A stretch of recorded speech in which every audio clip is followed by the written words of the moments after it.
déjà énuméré les quelques points. Selon moi, maintenant, je laisse la parole à tout un chacun. Frère Assil Manani, comment tu vas? Bonsoir, N2A Teglil. Bonjour, bonjour. Ça va Oui, bien, mais frère, on ne te voit pas. Qu'est-ce qu'il y a? je ne suis pas en position d'avoir Ok, accès à ma caméra parce que je bouge à gauche, à droite. ok, parfait. Ok. Oui, Alfred, ça va? Oui, bonsoir. Oui, donc nous avons aussi le frère Vincent qui est en ligne.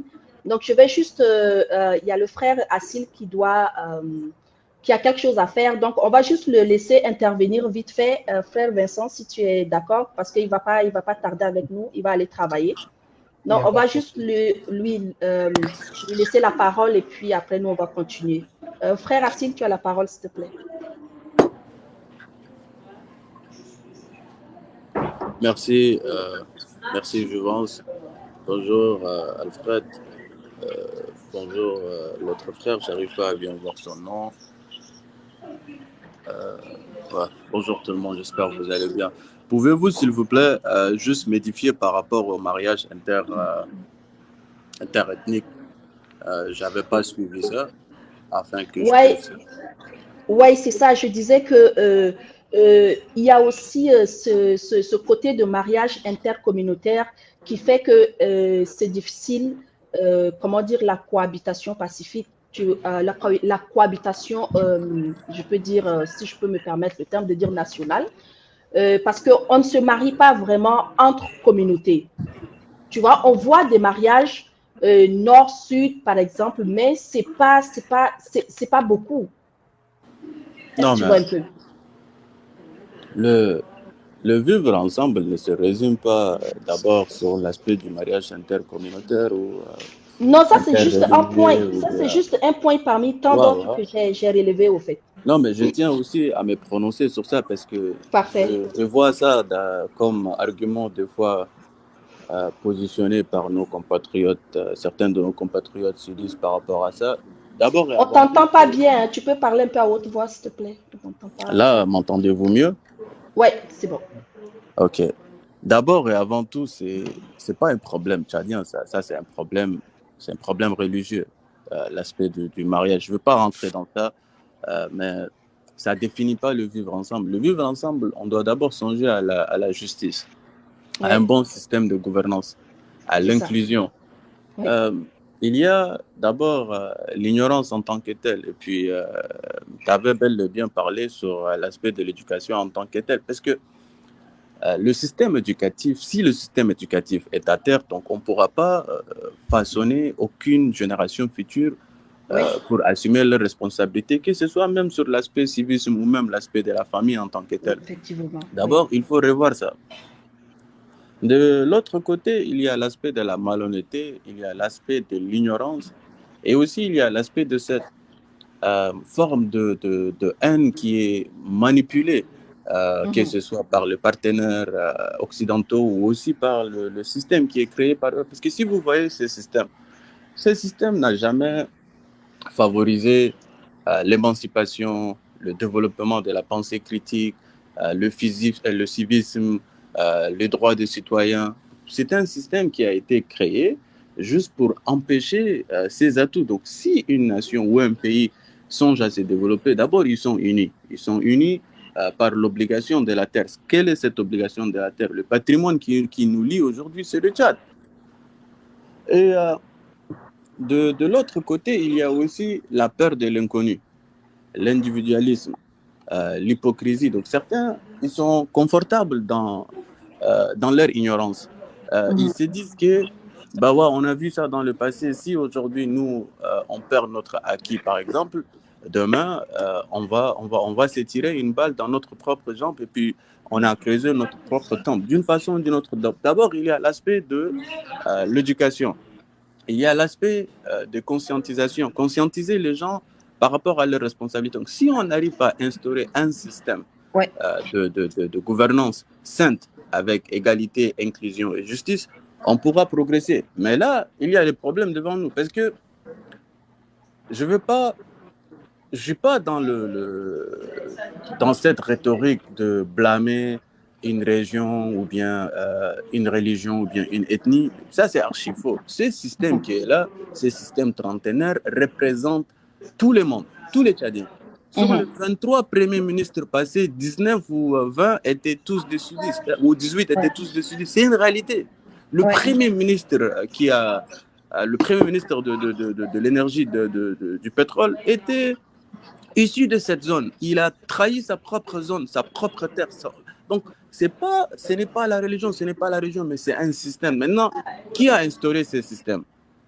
C'est l'Occident qui l'a instauré pour faciliter leur domination hégémonique. Et puis ça, ce n'est pas une hypocrisie ni un suicide politique ou quoi que ce soit. Si on n'arrive pas à se dire les vérités entre nous, si on va juste essayer de blâmer ceux qui sont devant nous, parce que c'est très, très facile, et puis on aura espoir à être protégé par l'extérieur, on n'ira nulle part. Soit on va changer le système de gouvernance avec les partenaires, ceux qui ont instauré ce système, soit on n'ira nulle part, on va continuer toujours à se blâmer. S'il s'agit des agriculteurs éleveurs, ce problème, on a toujours vécu ensemble, les années 60, 70, 80, 90, on a toujours vécu ensemble. Mais aujourd'hui, il y a de nouvelles formes d'éleveurs qui sont armés, qui viennent d'autres régions, certains d'autres pays. Donc, il y a aussi cette hypocrisie qu'il faut l'adresser. Donc, il y a des victimes éleveurs, il y a des victimes agriculteurs, et la souffrance, l'injustice ne distingue pas entre les Tchadiens. Donc, soit vous faites partie du système d'asservissement, soit vous allez payer. Donc, on a vu les opposants tels que Yahya Dilo, il fait partie de la tribu régnante, mais il paye aujourd'hui, il a perdu sa mère. On a vu les Abbas Koti, ils ont été assassinés, les généraux Houn ont été assassinés par ces systèmes. Donc, c'est un système. Et ces personnes, les Houn, ils étaient assassinés en France, tout comme Hôtel Bueno. Donc, c'est une réalité. L'aspect du tribalisme, l'instrumentalisation des instances, c'est ça la notion de la colonisation. Nous, en tant que Tchadiens, et puis je ne vais pas monopoliser ça, nous, en tant que Tchadiens, bel et bien qu'on a été colonisés juste pour 75 ans, on n'a pas vraiment pu consommer l'aspect de la décolonisation. La décolonisation tchadienne n'a pas réellement pris de l'ampleur, n'a pas réellement pris de sens. Les Français étaient là, ils nous ont occupés jusqu'à la dernière minute. 1958, ils ont décidé, après les pressions, afin de dérouter ce qui s'est passé à l'Indochine. Donc, il faudra instrumentaliser cette indépendance et nous lier à la France. Donc, il faudra revoir tout ça. Et c'est des problèmes parce que nos divisions entre nous, que ce soit tchadiens et africains en général, ne font qu'avancer cette forme de dominance exercée par l'Occident. Donc, cette dominance hégémonique est vite fait. La pertinence, comme je l'ai toujours dit, la pertinence et la relevance de la puissance française relèvent de la domination exercée sur nos pays, la domination exercée sur nos nations à travers toutes ces instrumentalisations, l'aide au développement, les ONG sur place, les systèmes de renseignement. Et si vous voyez aujourd'hui, vite fait, la GNT, la gendarmerie, la ANS, toutes ces instances ont été créées par la France dès les années 60.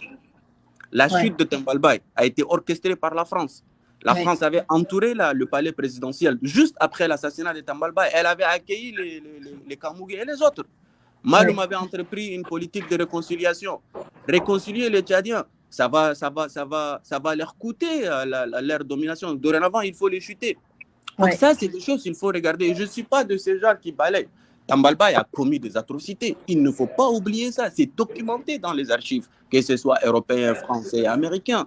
Il a commis des atrocités. Maloum a fait des atrocités. Mais ce n'est pas égal à ce qui s'est succédé après. Donc, il y a une réalité. On ne peut pas ignorer l'histoire, prendre une partie, laisser une autre. Soit on va se familiariser avec tous ces aspects qui contribuent à notre division, à notre ignorance, soit on n'ira nulle part, on va continuer à se blâmer. Donc, l'aspect de mariage, il n'y a rien à voir, même si ça a été instrumentalisé. Moi qui vous parle, j'ai des frères de même père, avec mère Boulala, d'autres mères Fallata, d'autres mères de Niger. J'ai mon cousin, le fils d'Arsil Ahmad Arabash, sa mère est une sudiste. Donc, j'ai des frères, des amis, mère Gourhan, père Sarah, tout ça existe. Mais il y a l'aspect de la religion. Et puis, dans le Coran, c'est pleinement dit, Si un chrétien souhaite se marier à une fille musulmane, il doit se convertir. Ça, c'est la religion. On ne peut pas la changer au nom de vivre ensemble. Ça peut pas, on ne peut pas le changer. C'est une réalité.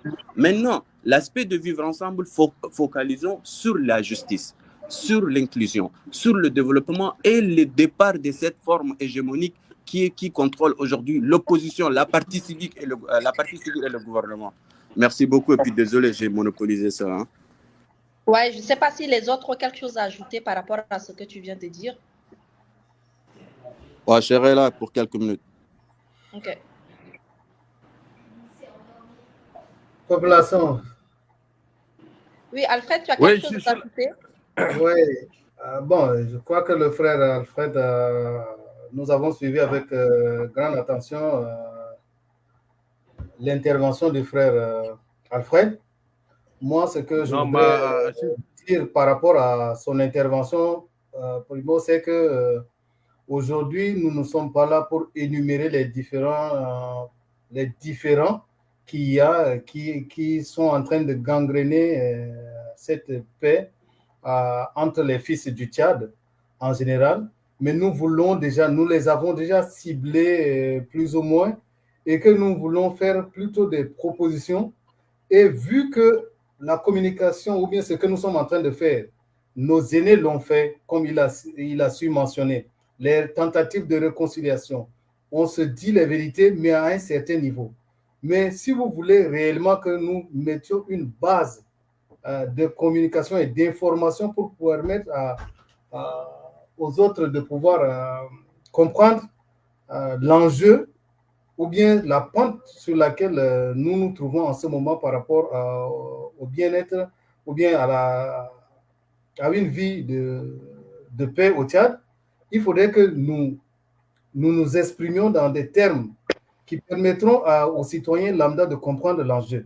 Parce que dans son intervention, le niveau est très élevé, les autres sont restés entre eux. Nous avons un taux ou bien de la population qui n'est pas très intellectuelle.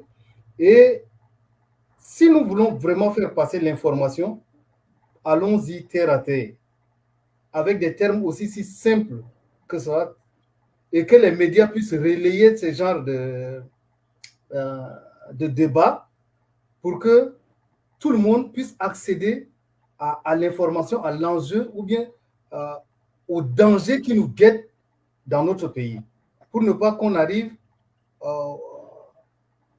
à un chaos total d'abord et puis chercher les sapeurs-pompiers. Faire le sapeur-pompier après l'incendie ne serait pas toujours la bienvenue selon ma compréhension. Alors, je voudrais dire merci aux frères, mais le thème... Je pense que... Oui, je pense que... Le thème aujourd'hui, qui est comment permettre ou bien comment éviter le chaos au Tchad ou bien en vivant ensemble dans la paix. Oui, mes frères, avant d'arriver à la solution, il faut d'abord qu'on perce l'abcès, au fait. Il faut qu'on perce. Nous l'avons déjà fait à l'émission passée, sauf erreur de ma part. Nous l'avons déjà fait. L'émission passée, on avait juste brossé, mais on parlait juste de cherté de vie. Je pense. Moi, c'est juste pour qu'on évite un peu la tautologie, mais sinon, je trouve normal sa réaction. J'ai dit que c'est bien ce qu'il a dit, mais si vous plantez le décor, plantons le décor ensemble, et puis essayons maintenant, au vu de tout ce que nous allons planter comme décor, nous allons arriver maintenant à faire des propositions, mais seulement, il faudrait qu'on puisse diminuer un tout petit peu le niveau pour permettre à nos frères de comprendre la quintessence de ce que nous sommes en train de faire. Sinon, ça serait un regroupement des intellectuels. On va parler, mais ils ne vont pas saisir quelque chose dans ce que nous sommes en train de faire. Voilà. Moi, c'est la doléance par rapport à la grande masse qui va écouter cette information ou bien cette communication que nous sommes en train de faire ou bien ce débat. Alfred, s'il te plaît, avant ça, j'aimerais juste rebondir vite fait. Je n'arrive pas à avoir le nom de l'autre frère parce que je suis sur mon téléphone. Ok, Vincent, merci beaucoup. C'est un plaisir, enchanté, ravi. Vous savez, mon frère, ce n'est pas, comme vous l'avez dit, d'abord c'est l'ignorance qui nous a amené à ce point et qui continue malheureusement de creuser notre tombe. On ne pourra pas, à chaque occasion, à chaque opportunité, il faudra qu'on réveille la conscience. Il faudra que les gens sachent ce qui ne va pas. Ce n'est pas parce que vous avez peut-être eu l'opportunité d'en discuter la semaine passée, et puis c'est une contribution de plus. On va s'adapter au niveau. Et puis j'aimerais aussi juste ajouter une chose, surtout vous, quand je dis vous, mes chers compatriotes, frères et sœurs sudistes, je sais ce que vous vivez, l'injustice, je connais ça, je suis conscient de ça, je sympathie avec vous.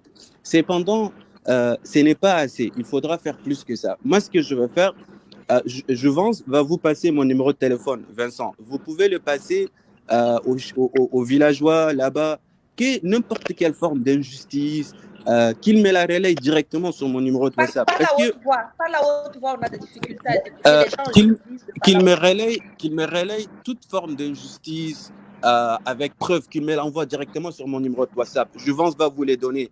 Sentez-vous libre, indépendant de communiquer avec moi. Seulement si on arrive à dialoguer. Et on pourra seulement dialoguer s'il y a un point de divergence. Et il y a des points de divergence entre nous. On ne peut pas juste dire, ouais, ça va, on va s'adapter. Il y a des vérités. Il faut qu'on dise ces vérités afin de réellement tourner la page. Donc, tant qu'on n'arrive pas à se dialoguer, il n'y aura aucun progrès. Donc, moi, je suis ouvert. 24 heures sur 24, elle va vous passer mon numéro de téléphone. Communiquez avec moi sur WhatsApp directement, on pourra s'échanger et puis on mettra ensemble une plateforme qui nous permettra réellement de travailler ensemble.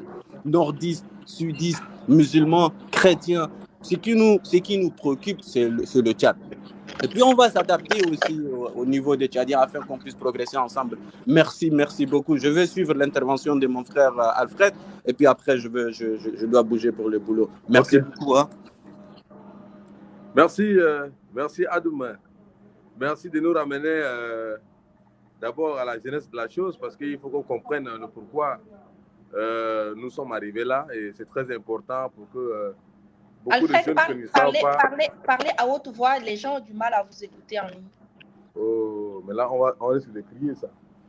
Bon, je disais tantôt que c'est très important l'intervention du frère Adoum parce que ça permet également aux autres de comprendre en fait, la jeunesse de la chose et par comment nous sommes arrivés là, à ne pas vraiment en fait, pouvoir prôner le vivre ensemble et pouvoir unifier notre pays. Je me dis qu'il y a un travail à faire, déjà que le frère Adoum a déjà énuméré les difficultés que nos parents avaient jusqu'à pour que nous puissions arriver à ce point. Maintenant, c'est comment réfléchir pour pouvoir en fait, trouver des panacées pour vraiment en fait, unifier ce pays. Moi, je pense que c'est ça en fait, ce qui est important dans ce débat-là. Et ce que j'aimerais dire est qu'il faut quand même donner une éducation au nom du Tchad, au nom de notre. Allô, vous m'entendez? Le frère qui vient de rentrer. Vous m'entendez? Oui, c'est bon. Vous m'entendez? Oui.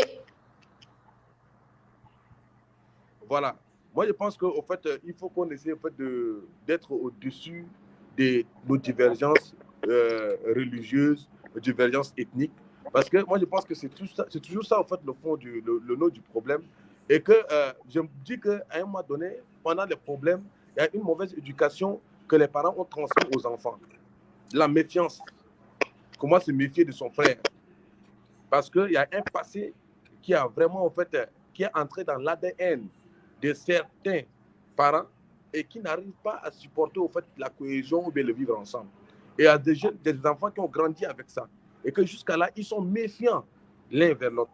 Et moi, je pense que c'est ça, les stratégies qu'on doit réfléchir.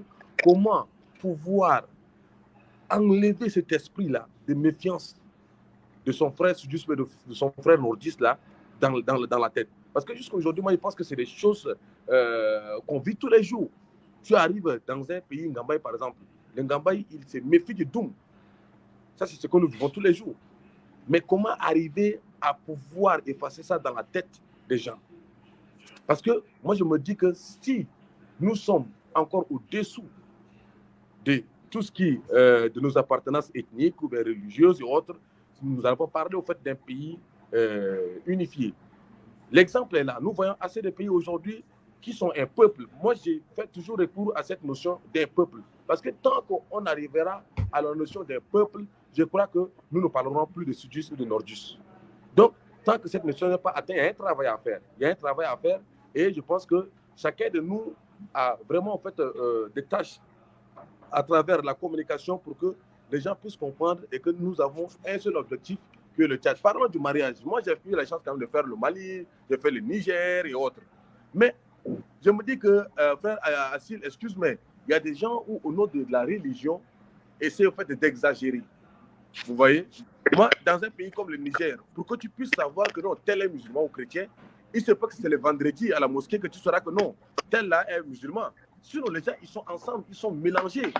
Les gens, ils sont mélangés, ils se marient entre eux. Mais il y a tel vendredi qui saura que non, tel est sorti de la mosquée, non, il appartient à telle religion, ou bien tel est sorti de telle église, tu sauras que non, il est chrétien. Mais sinon, les gens sont au-dessus de ça. Mais chez nous, il y a des gens qui profitent de ça pour pouvoir, par manque d'amour pour l'autre, pour la haine qu'ils nous pour l'autre, ils prennent la religion, ouais, tu vois, non, au détriment de l'amour qu'il devait avoir pour son frère. Vous savez, aujourd'hui, moi, il y a des musulmans ou des chrétiens qui disent que non, moi, je ne peux pas manger avec un Sarah. Moi, je ne peux pas mélanger avec un Sarah. Moi, je ne peux pas être avec un... Donc, tout ça, moi, je pense qu'à un moment donné, il y a des gens qui exagèrent au nom de la religion pour pouvoir gérer leur propre compte, ou bien pouvoir régler leur propre compte des haines envers certains compatriotes. Donc, la question est que comment il faut faire pour pouvoir faire comprendre à ces gens que nous avons une seule réflexion et un intérêt commun qui s'appelle le Tchad. Comment arriver à faire effacer ça dans la tête de ceux qui pensent encore religion, ceux qui pensent encore ethnique, parce qu'au Tchad, on n'est pas encore un peuple. La notion du peuple n'est pas encore atteinte. Et tant que cette notion n'est pas atteinte, on ne pourra pas être fort pour pouvoir revendiquer ce qui nous revient de droit. Donc, c'est ce que je voulais ajouter rapidement.